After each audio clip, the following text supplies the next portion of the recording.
Introduction: When Nature Decides. Before the first shot was fired, the Ardennes had already chosen its side. December 1944. The forest doesn't whisper, it roars. Wind rips through frozen pines, hurling snow and ice sideways, stripping warmth from skin in seconds. In this place, mistakes don't linger, they collapse.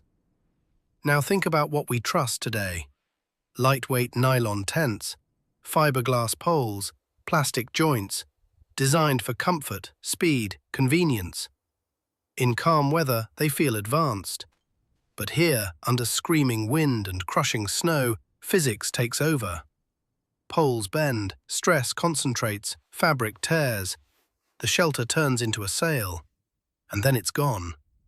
Yet in these same woods, during one of the coldest winters Europe had seen in decades, hundreds of thousands of soldiers endured and survived.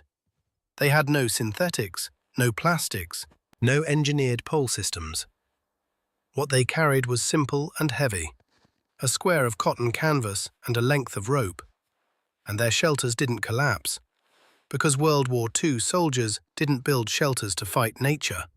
They built them to cooperate with it. Wind and load weren't enemies, they were forces to be redirected, absorbed, and used. Their shelters didn't resist the storm, they settled into it. Welcome back to Historia Prime. Today we're uncovering more than a piece of military history. We're rediscovering a survival philosophy built on tension, geometry, and hard-earned field knowledge, not rigid frames and fragile parts. Why did this rope and canvas system succeed where modern tents so often fail? How did the humble shelter half become one of the most versatile tools ever issued? And what does this forgotten method still teach us about resilience, adaptability, and surviving when conditions turn hostile? Forget what you think you know about tents. It's time to unravel a knot history never meant to be lost.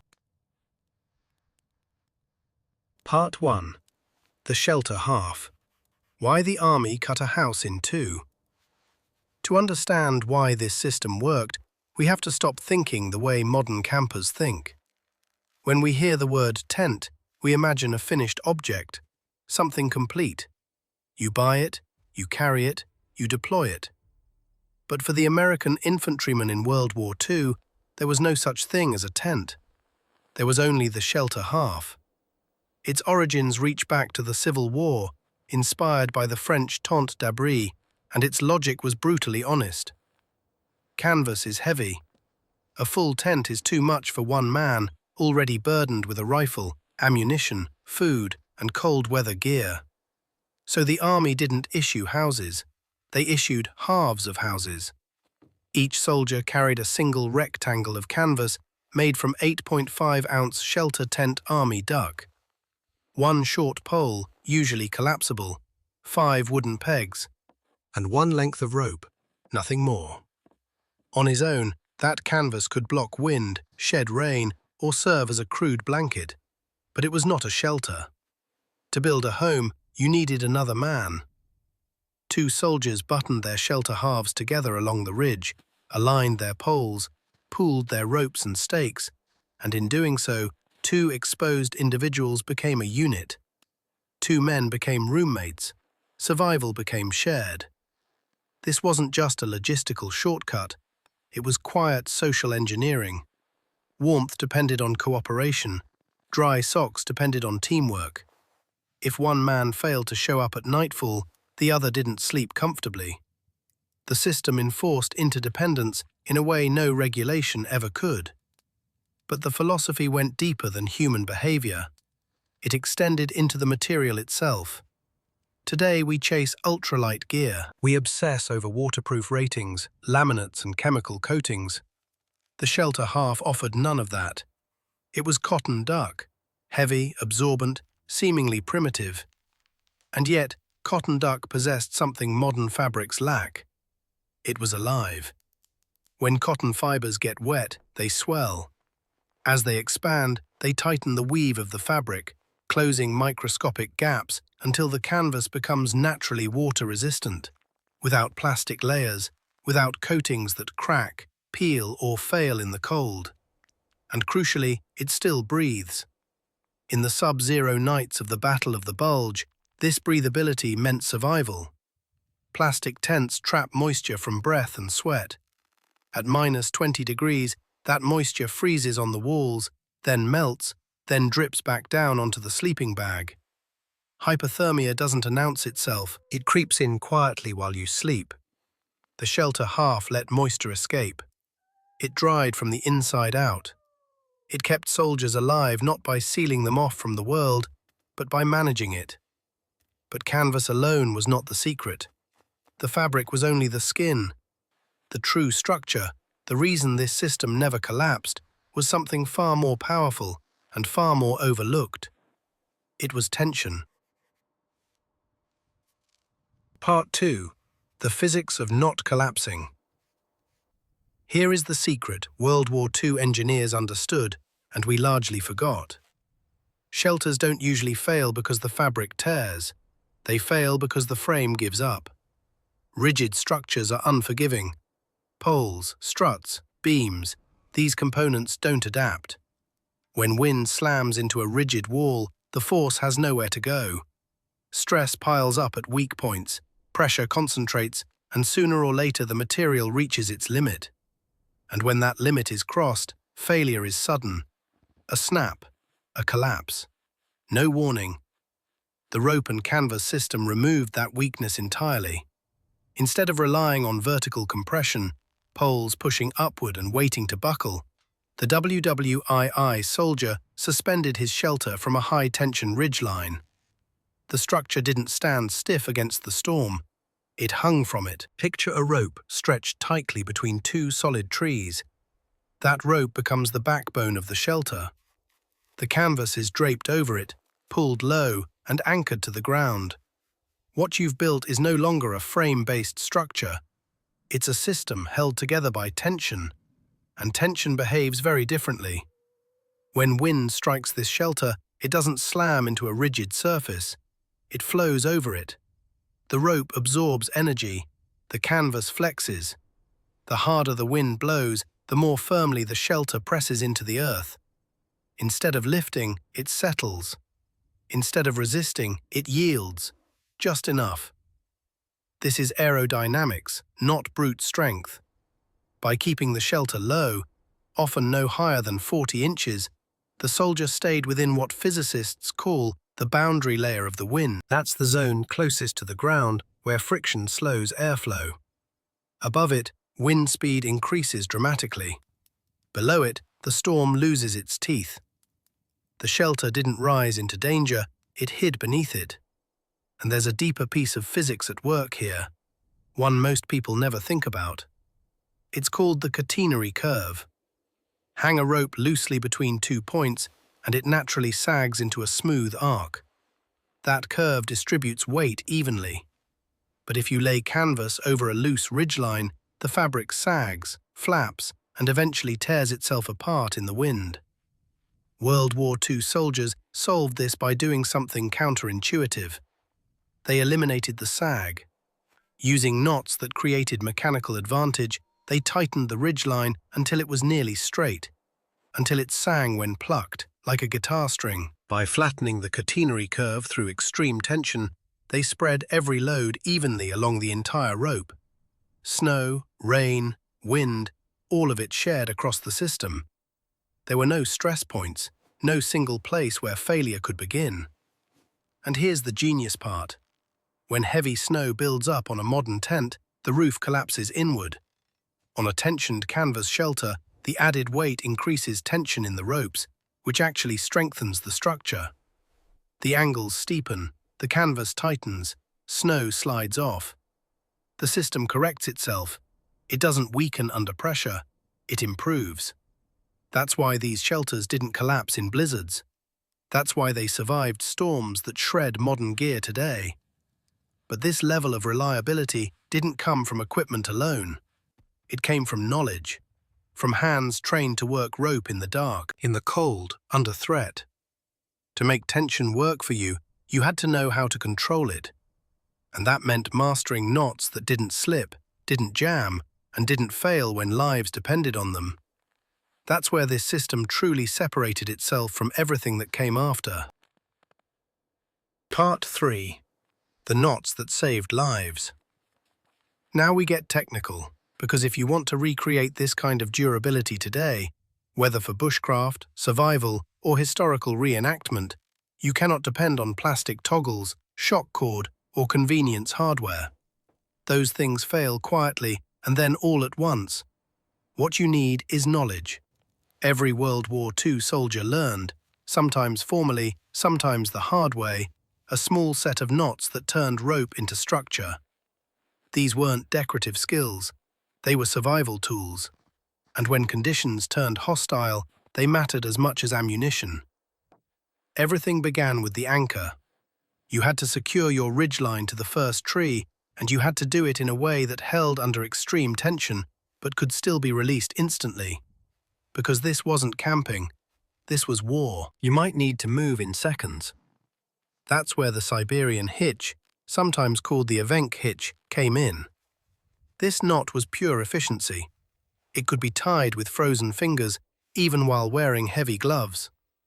Once set, it locked down under load and refused to slip. But the genius was in its exit. A single pull on the working end, and the entire knot collapsed cleanly. No fighting frozen rope, no cutting lines. The shelter could vanish as fast as it appeared. With one end anchored, the next problem was tension. Walking the rope to the second tree was easy. Pulling it tight enough to support soaked canvas and driving wind was not. Human strength alone wasn't enough. What soldiers needed was leverage. They created it with rope.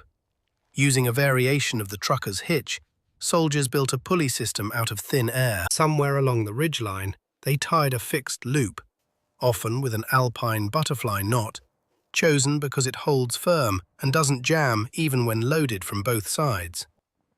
The working end of the rope went around the second tree, back through that loop, and then was pulled tight.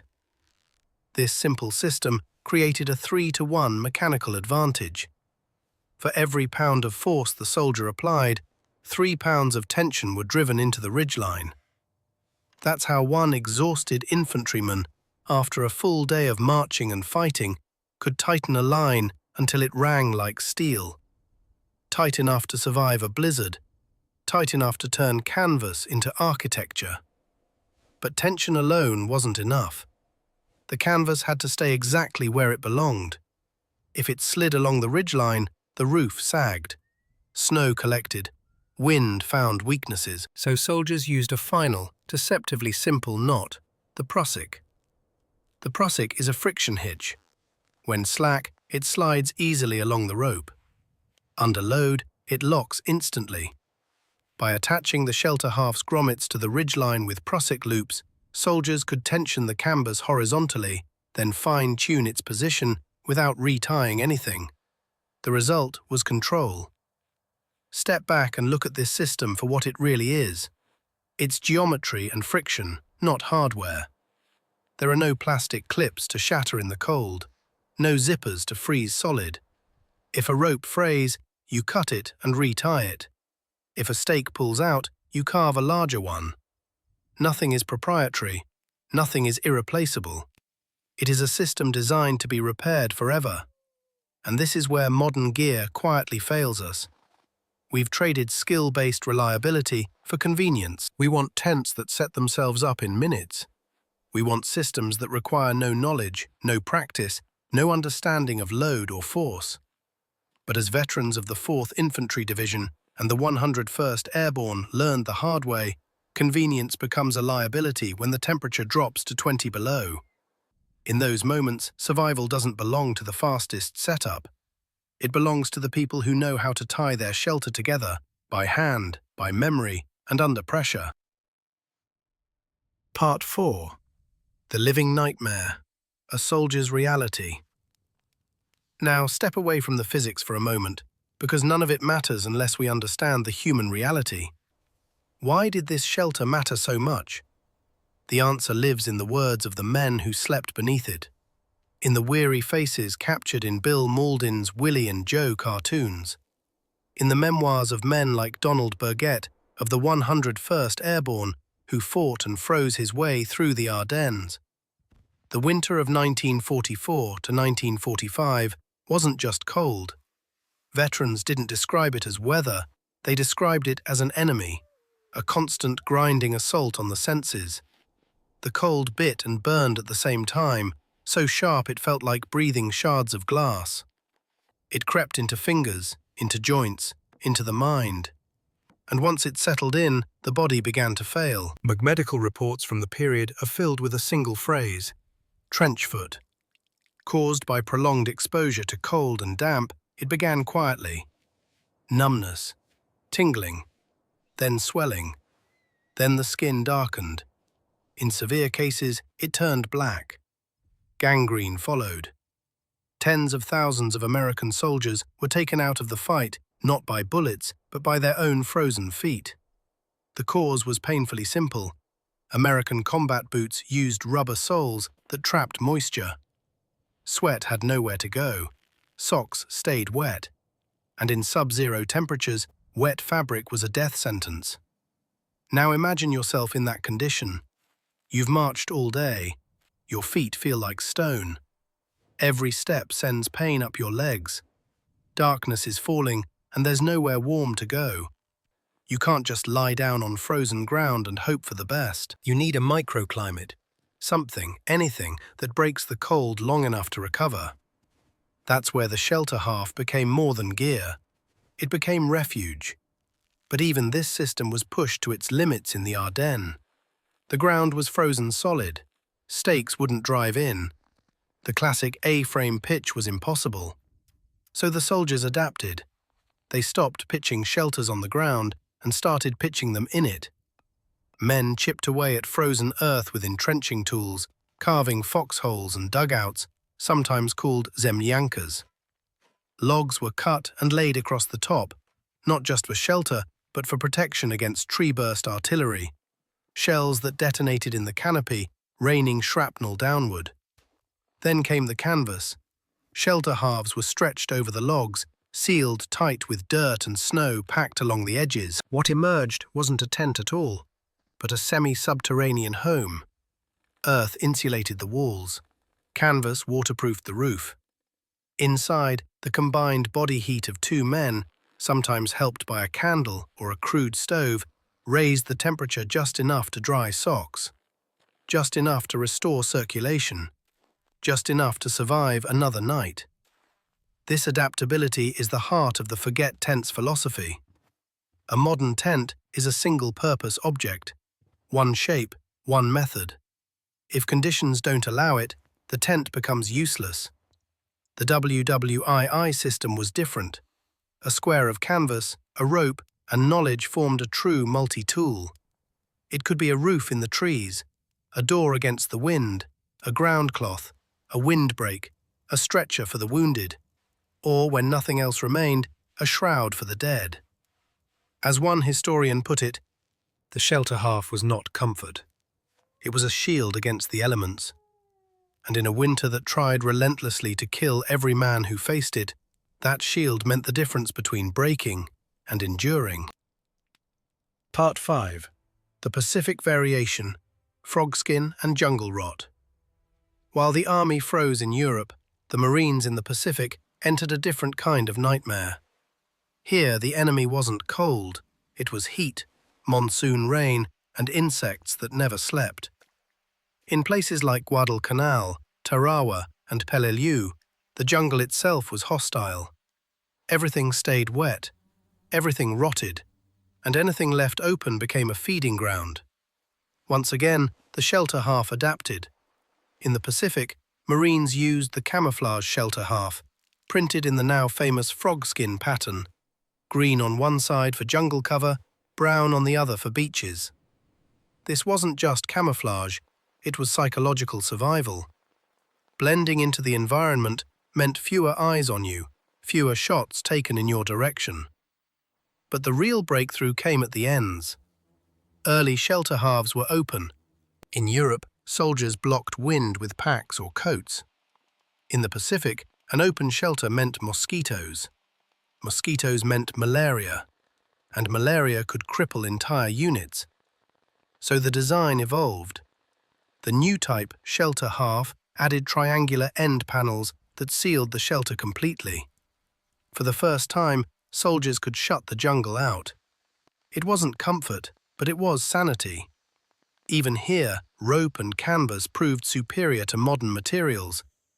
In tropical humidity, synthetic tents turn into greenhouses, trapping heat and condensation. Cotton duck behaved differently. It breathed. It absorbed moisture instead of raining it back down. It provided shade without suffocation, and it remained versatile.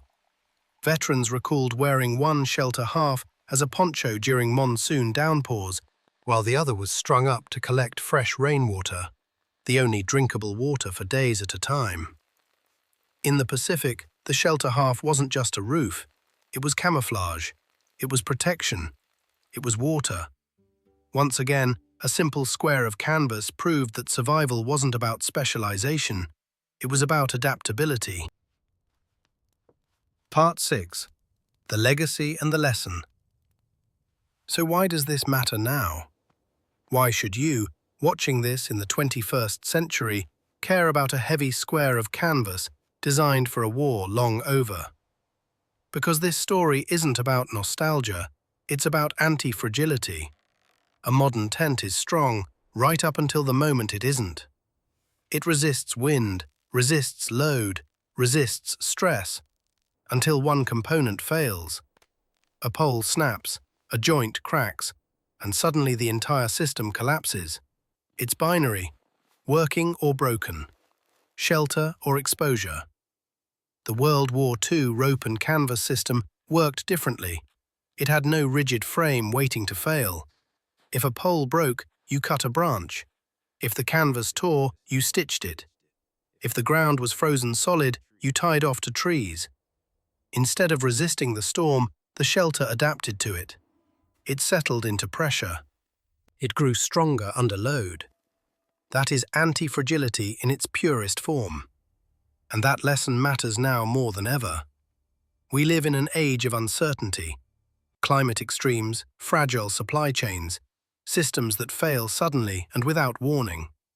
The shelter half reminds us that resilience doesn't come from complexity. It comes from understanding fundamentals, from skill instead of hardware, from adaptability instead of rigidity. It teaches a simple truth. Survival isn't about owning the most advanced gear. It's about knowing how to use what you have. It's about seeing a rope and understanding leverage, seeing cloth and understanding shelter, seeing a storm and knowing how to work with it. So the next time you head into the wild, maybe leave the pop-up tent behind.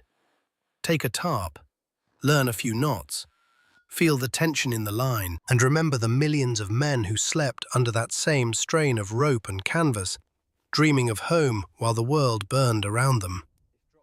This has been Historia Prime, so let me ask you, if you were dropped into the Ardennes tomorrow, would you trust modern high-tech gear or the battle-tested knowledge of 1944?